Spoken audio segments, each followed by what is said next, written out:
At the end of the 15th century, syphilis descended upon humanity like a plague from the heavens. People were helpless in the face of this new type of bacteria, left with nothing to do but wait as their skulls were perforated by the ravages of the disease. Patients developed pus-filled blisters on their skin, which emitted filthy, foul-smelling substances. The stench was so strong that anyone who caught a whiff thought they themselves had been infected. The patients appeared to be gradually rotting away. Some died from psychological collapse, while others developed bizarre tumor-like growths. Their bones and skin decayed and disintegrated, and their noses gradually disappeared. Such cases were everywhere in the late 15th and early 16th centuries. The entire epidemic caused about 5 million deaths, making it the largest outbreak of syphilis in history and the peak period of tertiary syphilis. Today, let's talk about syphilis at the end of the 15th century and why the skulls of tertiary syphilis patients look as if they've been gnawed on.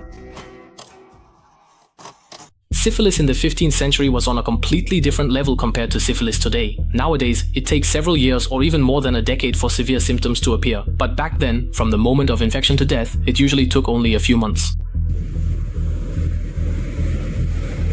In 1493, syphilis followed the navigators of Columbus's fleet back from the Americas and spread sporadically throughout Europe through various channels. Many people also call this year the first year of syphilis. Several prophecies in the early 16th century mentioned that this syphilis epidemic was caused by a Spanish prostitute who had sex with a leper. The prostitute also infected Charles Basil's soldiers. The subsequent progress of the war provided favorable conditions for the first outbreak of syphilis. In late 1494, Charles Basil led an army of 25,000 mercenaries into Italy. After his army captured Rome, he spent a month there in extreme decadence. In February 1495, Charles Basil's army entered Naples. After the army captured the city, theft, Julianism, and other behaviors were prevalent. Mercenaries married local women, and rape and prostitution became the norm. Unbridled sexual desire would naturally backfire. Because there was no protection and no virus, it spread quickly. Painless ulcers would appear in just a few weeks. Although these ulcers most often appeared on the genitals, they were often ignored because of their painlessness. Moreover, these ulcers would soon spread as the disease entered. The disease disappeared after a dormant period, which of course didn't last long, and people didn't associate it with the next stage of the disease. Generally, the second stage of infection would begin within 2 months of the first ulcer appearing. In the late 15th and early 16th centuries, syphilis was characterized by a contagious fever. It was preceded by a severe fever and a severe rash. The most common rash was a rash on one or more parts of the body. Even more painful was the appearance of pustules on the skin, which would burst after a few days to release a foul-smelling discharge. The discharge contained an unusually high level of syphilis. The disease was not fixed to a specific area of the body. Some people were infected only on the head, some on the upper limbs, and some had a more widespread infection. For example, some people would completely lose their lips, and some would almost lose their noses. At that time, syphilis was the most severe. In his record of the Carolina Wars, published in 1497, Benedetti recorded that he had seen patients who had lost their hands, feet, eyes, and noses to the disease. He wrote that syphilis made the whole body look disgusting and caused great pain. Leprosy and leprosy were indeed terrifying.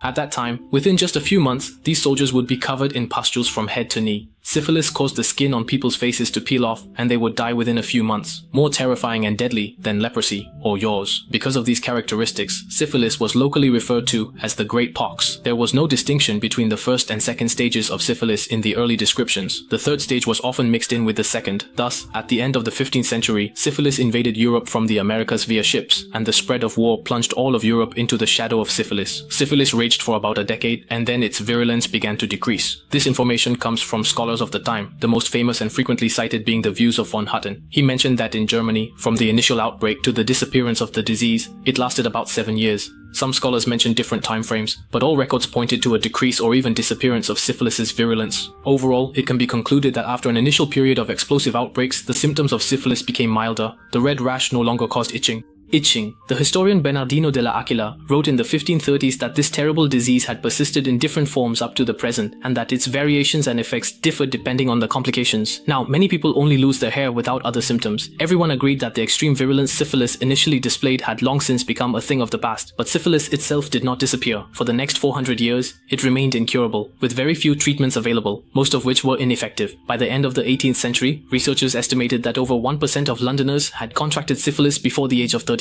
and the lack of effective treatments meant more cases of tertiary syphilis. Of course, the concept of tertiary syphilis only began to be widely recognized after the 18th century. After the rashes and pustules on the body faded, syphilis seemed to vanish, and people would think they were cured. But about 30% of people were not so lucky. Syphilis would lie dormant in their bodies for years, even decades. After this latent period came the final stage, tertiary syphilis. In the 15th century, syphilis struck with overwhelming force.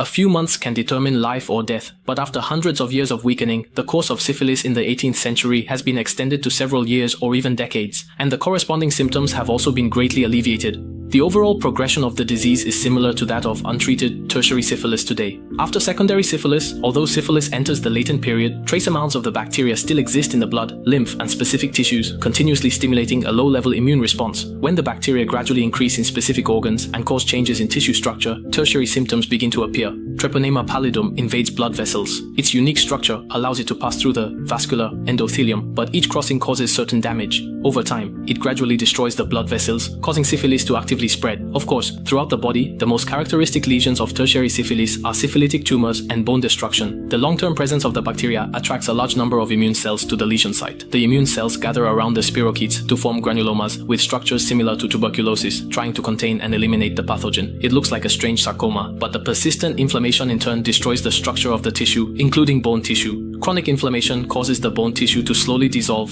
calcify, and fibrose, resulting in bone pain, deformity, and loss of function. This condition is more common on the face. As the bones and skin begin to rot and decompose, the patient's face becomes flatter. The nose is dry. So many artificial noses were produced in Europe in the 17th and 18th centuries, some of which were used to replace vaginal syphilis. Another characteristic of tertiary syphilis is the perforation of the skull. The patient's skull looks like it has been gnawed by insects or shot by a bullet. The culprit is the syphilitic tumor. The syphilitic tumor between the periosteum and the bone continuously releases destructive enzymes such as protease and collagenase, which gradually dissolve the bone tissue. Syphilitic pericystitis and osteomyelitis cause bone tissue to be blocked again, promoting extensive bone absorption. The thinner the bone tissue, the easier it is to be penetrated. Therefore, the skull becomes so harmful after the patient's death. Before the 20th century, the terrible damage caused by syphilis to mankind was regarded as God's punishment for sin. In a considerable number of cases, the impact of tertiary syphilis on the brain and nervous system was the most significant. At that time, the asylums in Europe, the prison held many elderly syphilis patients whose eyesight was robbed and their minds and personalities were destroyed by syphilis. Syphilis is a common feature in literature and art. It symbolizes the moral corruption of characters and foreshadows their impending doom. The British painter and engraver William Hogarth depicted the course of syphilis in prostitutes in many of his famous works.